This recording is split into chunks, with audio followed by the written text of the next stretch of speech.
Ladies and gentlemen, it is that time of year. The Stanley Cup playoffs are upon us. Even though it is the middle of May, it's still been an incredibly weird time. But because it's playoff time, it means it's time that we do a couple of videos that we do every single year. So aside from this video, I do want to mention that tomorrow we will have our NHL 21 full playoff sim that we do every single year. I'm excited to see how that plays out this time as well. But for now, we focus on a little pick'em league that we have here through the Toogie Steak podcast, which of course you can catch right here on this channel in video form, Spotify, Google, Apple Music, everything that you would want. Feel free to check out the Toogie Steak podcast, which again, pretty much anytime someone's like, hey, have you talked about this? It's in the podcast, man. It's in the podcast. If there are changes that you'd like to see me make to the podcast to make it more approachable, let me know. I'm more than willing to try and adjust it.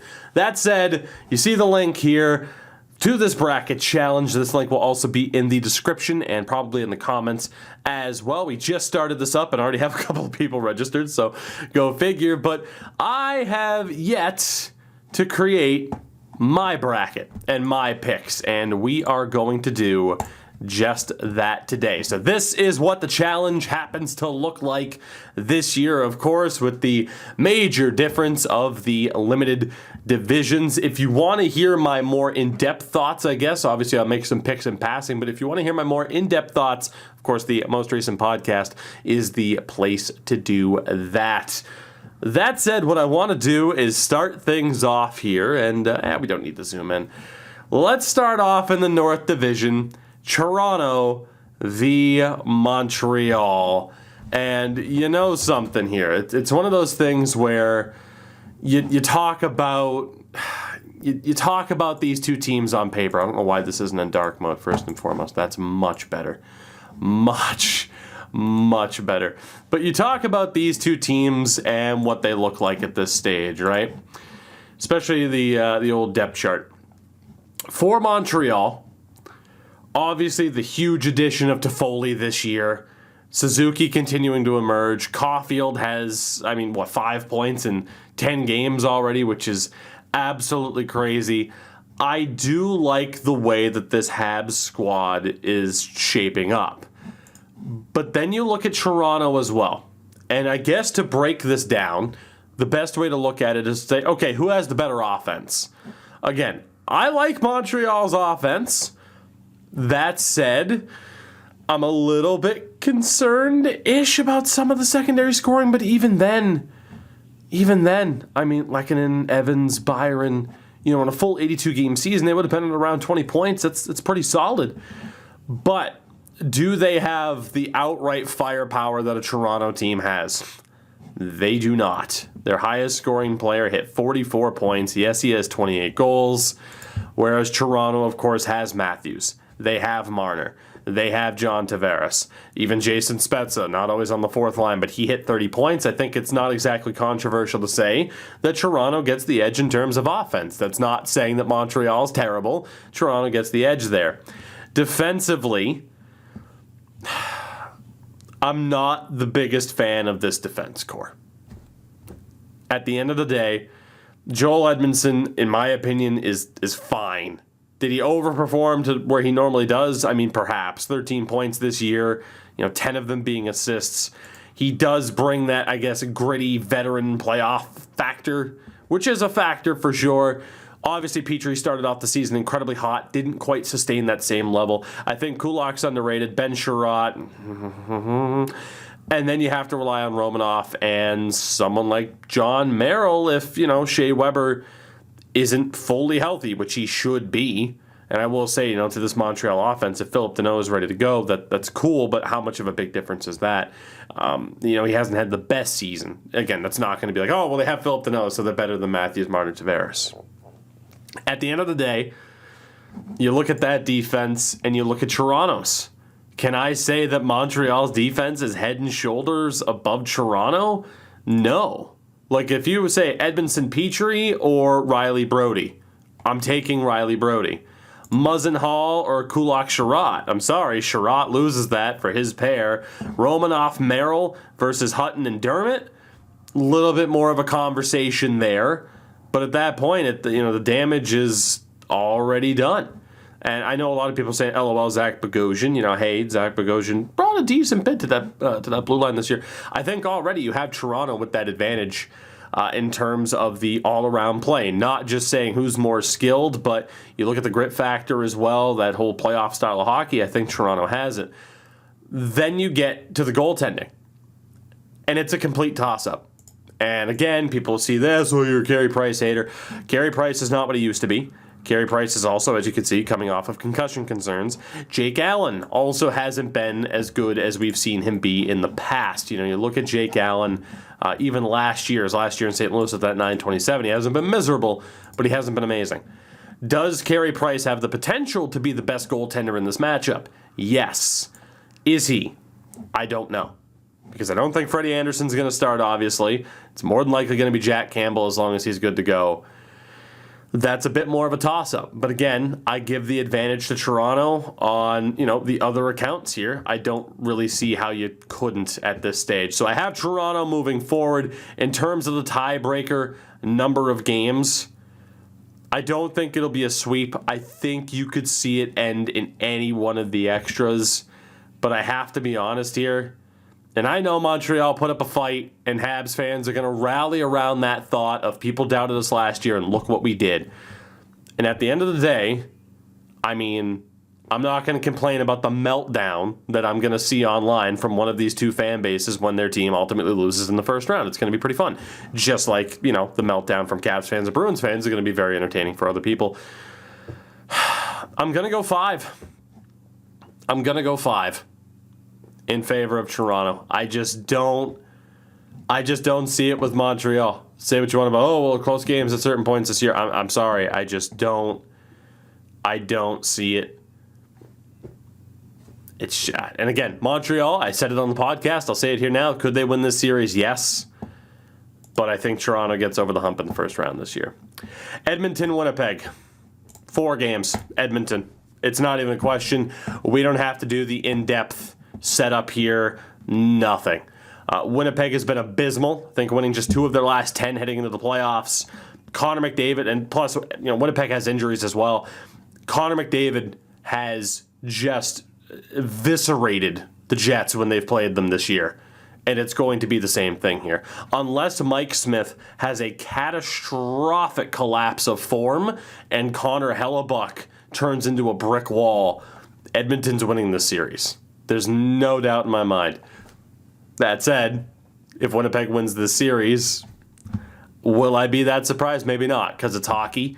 Maybe they are built a little bit better for the playoffs compared to Edmonton. And that's the conversation you could have with Montreal, Toronto. Maybe Montreal, in terms of team build, are built a little bit better for the playoffs than Toronto. Obviously, Toronto tried to address that this year with Foligno, with Wayne Simmons.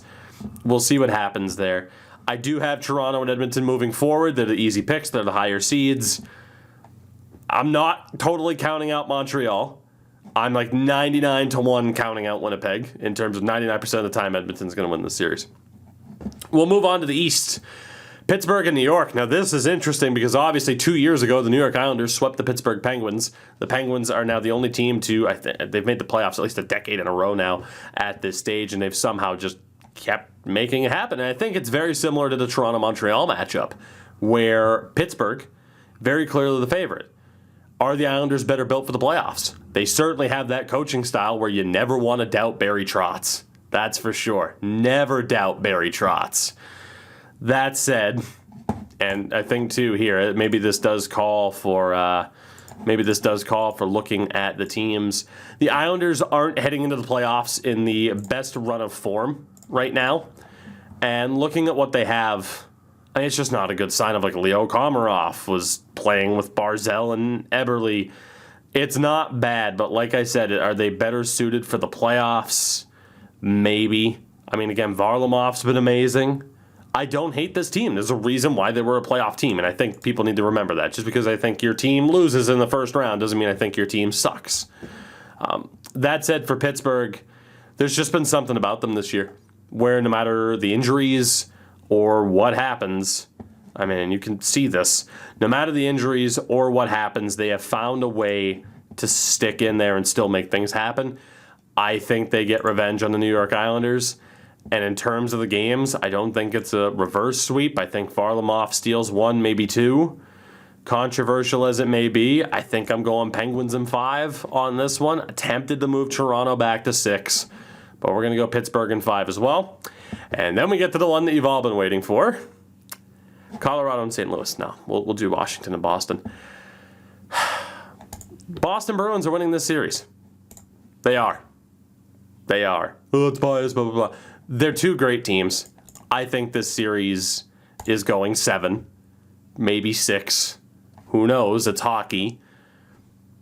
I just think the Bruins have it. I do. And hey, call me biased, call it favoritism, yada yada, and that's all well and good. It comes with the territory of saying that your favorite team's going to win in the playoffs. Here's the reason why, though. I do not trust any combination of Samsonov, Vanecek, Anderson right now. A 908 for Vanecek, a 902 for Samsonov, and then again, Anderson played 4 games at a 916. I just don't trust it. I don't. And obviously, till you factor in this defense, and yeah, it's solid, and yeah, they're physical, and yeah, Zdeno Chara's over there. But despite the fact that the Bruins lost Chara and lost Krug, this defense core, while you might be saying, who the hell are these guys? I mean, Kevin Miller, I'd like to think you know at this point. I don't think it's the worst defense core in the world. You might not have the sexiest names outside of Charlie McAvoy, but they've done a much better job this year than I ever would have expected. And then, of course, obviously you look at the goaltending and call it bias if you want, but what I've seen in these 10 games from Jeremy Swayman, people saying, oh, well, no, this guy's not overrated after 10 games. I thought EA does. Call me buying into the hype with Jeremy Swayman. With what I've seen from him, yeah, no, I'm confident even if Rask isn't there. And then forward-wise, had it not been for the moves they made at the deadline, I think Washington wins this. But Taylor Hall and David Krejci have been unbelievable together. Absolutely unbelievable. And Craig Smith was stealthily one of the better signings, free agent-wise, this past offseason. So I'm confident in this team. Again, it could go either way. I don't doubt that at all. I think the Bruins move on. We move over to the West. Colorado and St. Louis. It's tough for me to doubt St. Louis. I've said that on the podcast all year long because of what happened 2 years ago. And if you were to tell me St. Louis is going to upset Colorado, I'm going to say, that's not surprising. That said, Colorado, President's Trophy winners, it's tough to doubt them.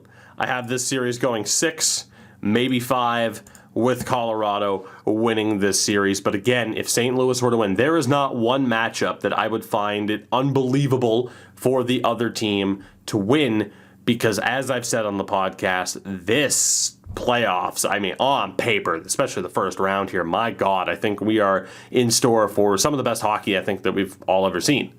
Could be wrong on that too. But yeah, I have Colorado winning that. Again, St. Louis, the big thing would be you need Jordan Binnington to stand on his head. I mean, obviously the forward core is solid, like O'Reilly and Perron have been amazing this year. But can you trust Jordan Binnington? And I guess the question for Colorado is, can you trust Philip Grubauer to stay healthy? And we'll see. But Colorado, rightfully deemed a wagon, I think Colorado takes that one. Then you get to maybe the most interesting playoff series. It's Vegas and Minnesota. Minnesota were night killers, golden night killers even, for the majority of the season. Somehow, some way, they just seem to do incredibly well against Vegas for the most part. This is another one where flip a coin in terms of how you want this to go. That said, and again, we'll look at the lineups here, because I think it kind of breaks it down a little bit. You look at Vegas and you say, like, okay, Matthias Janmark on the top line, but obviously like Pacioretty didn't play their last game. I don't know if I bank on Marc-Andre Fleury suddenly being garbage this year after an incredible run, and even if he is, they have Robin Lehner. And if you're telling me that these two can't will a struggling team in front of them ahead, I don't know about that. Minnesota, you're asking me to bank on Kaapo Kähkönen, who, as the season went on, those numbers started to drop, and Cam Talbot. I just don't know about that. Defensively, I don't hate it. I mean, obviously, like Spurgeon and Brodin would be in there, and Ian Cole's been pretty damn good for them. Like, I really do like Minnesota's defense, and on paper, it might be better, although I'd say, Theodore Pietrangelo ahead of, say, Spurgeon and Brodin probably as the top two defensemen on each team, which is saying a lot because I don't hate Matt Dumba or Ryan Suter or Carson Suchi as a defensive defenseman who put up 17 points. Go figure. I just wonder about some of the secondary scoring. I do. Especially, too, you have stuff going on with Zach Parise where he's been scratched a couple of times. Maybe they're better suited for the playoffs, but I just don't know how much further Kaprizov can necessarily will this team. It could happen. I'm going Vegas. I'm going Vegas in 6 as well. Maybe even 7. It's another tough call, but you notice a trend so far where I think the better teams, rightfully so, are still the favorites to move on. Carolina and Nashville, 4 games for the Hurricanes. I'm sorry to Preds fans. Man, 4 games though. See, this is another one where it's like, okay, Carolina is clearly the better team. UC Saros, though. UC Saros, though. Willed this team to the playoffs. 4 games might be unfair. Predictions like this are always tough. Nashville could win this. Nashville could win this. They could. Carolina, do they have a better offense? Yes. Do they have a better defense? Yes, but Nashville's obviously no slouch there with Yossi Ekholm Ellis. Saros versus Nedeljkovic Mrazek. This is so tough. It is. We'll revisit this. First instinct is to say Carolina. And then Florida and Tampa. I talked about this on the podcast. Tampa, heading into the playoffs or heading into the season, I said they would repeat. I don't think that anymore. Because, number one, Kucherov and Stamkos, are they 100%? Victor Hedman, we know isn't 100%. They're without Barclay Goodrow. Andrei Vasilevsky is amazing, but the last time the Lightning entered the playoffs with injury concerns, they got their asses handed to them by the Blue Jackets. And I know Florida, not quite at 100% missing Aaron Ekblad, but I've talked about it a lot, not just because my co-host Deej is a Panthers fan, but the Florida Panthers have been one of the better teams, more well-run teams in the past calendar year in the league, if not the best. I have Florida winning this series in 7. No, it's not because, Tookie hates the Lightning and the mask thing, salty, blah, blah. It's not because of that. Did you not hear where I said I thought Tampa would repeat? Did you not hear a year ago when I said, or under a year ago, that they were the best team in hockey? I don't trust the injury concerns. And I refuse to think that there's any fan of the Lightning who's like, everything's going to be fine. Really? All those key players that you're worried about, but everything's going to be fine. Against the team you struggled against at times this year. Just saying. I have Florida moving on. To revisit the games, Toronto in 5. I'm going to stick with my initial instinct. And I'll tell you why. My 5th grade teacher, shout out to Mr. Powell. I don't know if he's still with us. I hope he is. He was a great man. Is hopefully still a great man. One of the lessons he always instilled, just go with your gut, because it's easier to be wrong than to be wrong and say, oh, well, I knew it and I screwed it up. So I'm going to go with my gut instinct there. North Division, Toronto, Edmonton.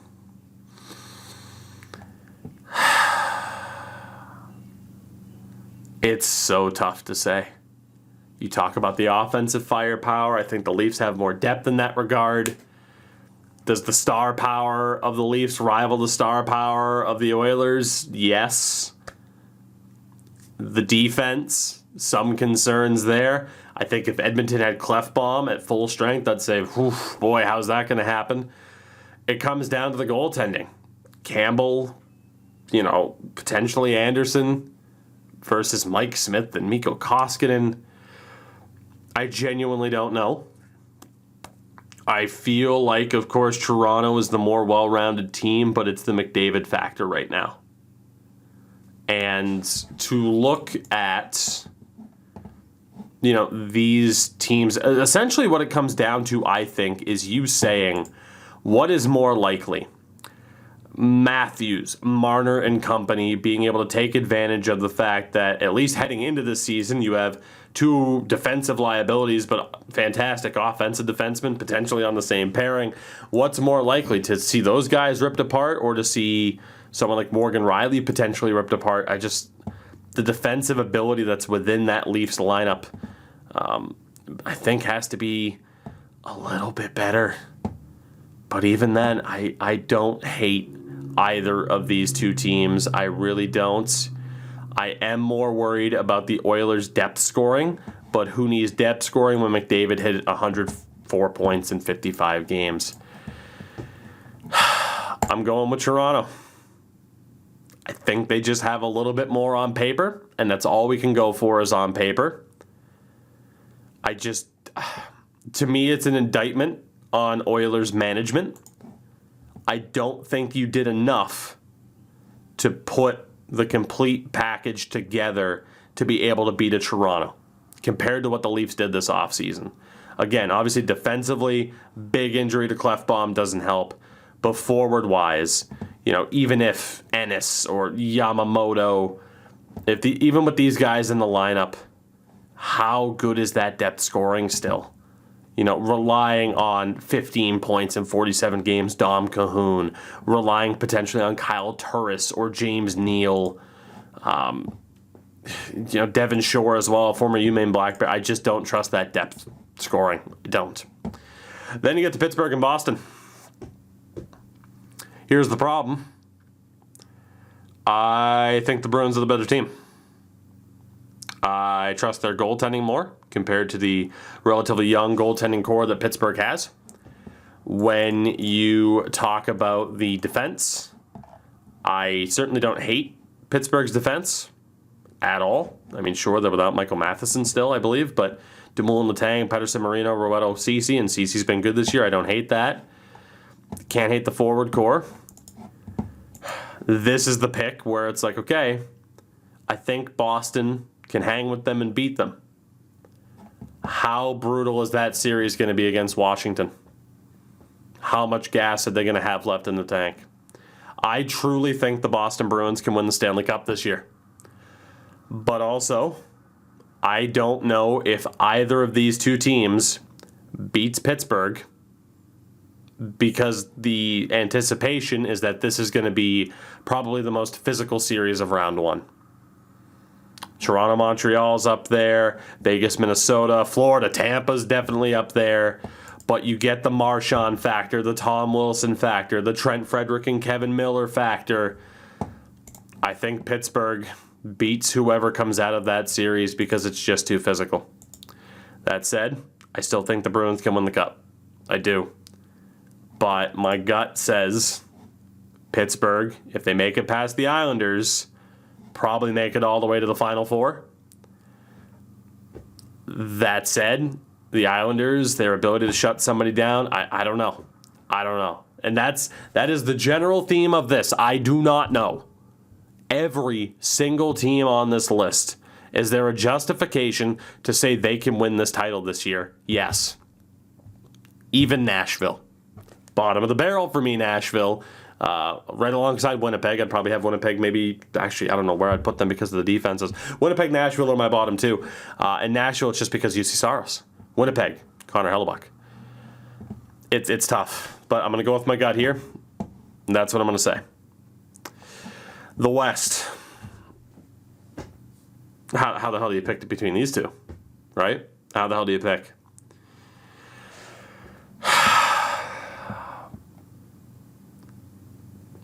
The X factor for me might be the goaltending. Do I trust Grubauer over Fleury? Forward-wise, how much better is one over the other? Defensively, how much better is one over the other? Goaltending-wise, how much better is one over the other? I think for the same reason, as I said with Pittsburgh-Boston, I am taking Colorado because I think this series here, Vegas-Minnesota, has incredible potential to be incredibly physical and to wear down a team like Vegas. And then we get to Carolina and Florida, which Same thing. I see Carolina moving on because of what we have there. So that said, in terms of the 3 and 4 seed not being available, Toronto and Pittsburgh are both 1 seeds. So honestly, I'm not sure who goes where. What would that be? I mean, Colorado's the overall number 1 seed. I guess I'd have to look at the standings, right? To see who had more points, and I'm pretty sure that, yeah, Toronto, Toronto and Pittsburgh are right there. I assume Toronto's ahead because they've always sorted this by who had the most points as a division leader, so I think, I might be wrong, that Toronto gets the more beneficial matchup, which means Colorado would play the lower seed in Pittsburgh, which is crazy. Right? Yeah, because Colorado won the Presidents, so they'd play the lower seed, and that's Pittsburgh, and Carolina would play Toronto.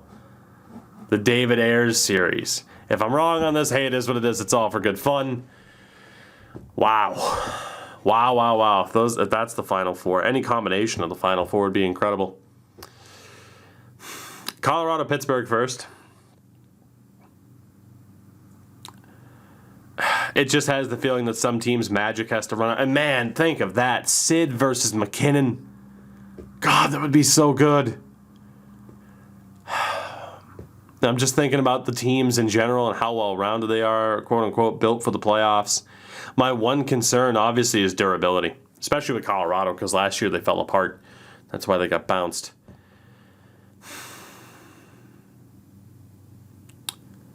It's a tough call. It's a very tough call. Is it a factor of, is Colorado ready to take that step forward? You know, is McKinnon and company, are they able to go through Crosby? Because you always talk about that, the new guard going past the old guard. Is the old guard done? And I don't know if they are. Man, just to look at this. Toronto over Montreal. Who knows what way that could go. Edmonton over Winnipeg's the fairly safe bet. Toronto over Edmonton. Pitt making it over Boston. Trust me, you have no idea how badly I want to say a Boston-Toronto Stanley Cup Final. Because it could happen, technically. And that would be incredible, too.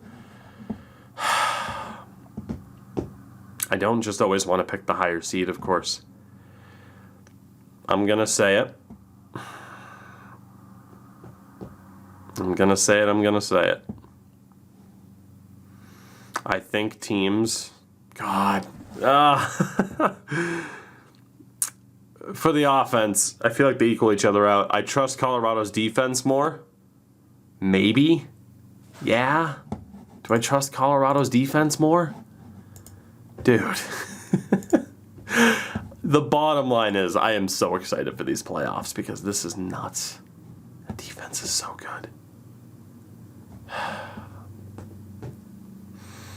Especially that Taves-Makar pairing. But they're also a relatively younger team, but they do have the veterans mixed in there too.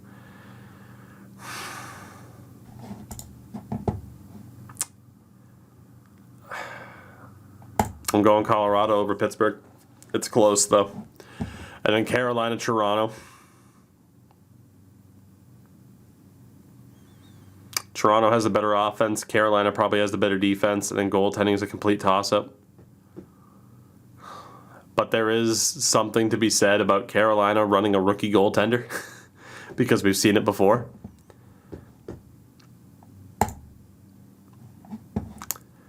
The winner. Holy hell. Is this where we're at? Is this where we're at? The winner of the 2021 Stanley Cup.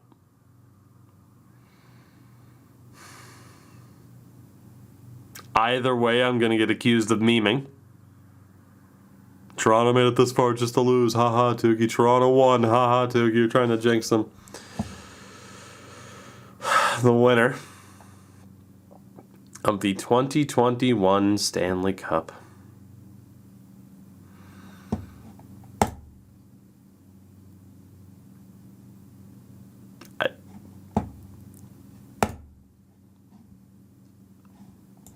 We'll see, NHL. We'll see. I'm intrigued to see what you guys think. I can't wait to see who wins the Stanley Cup. Cannot wait.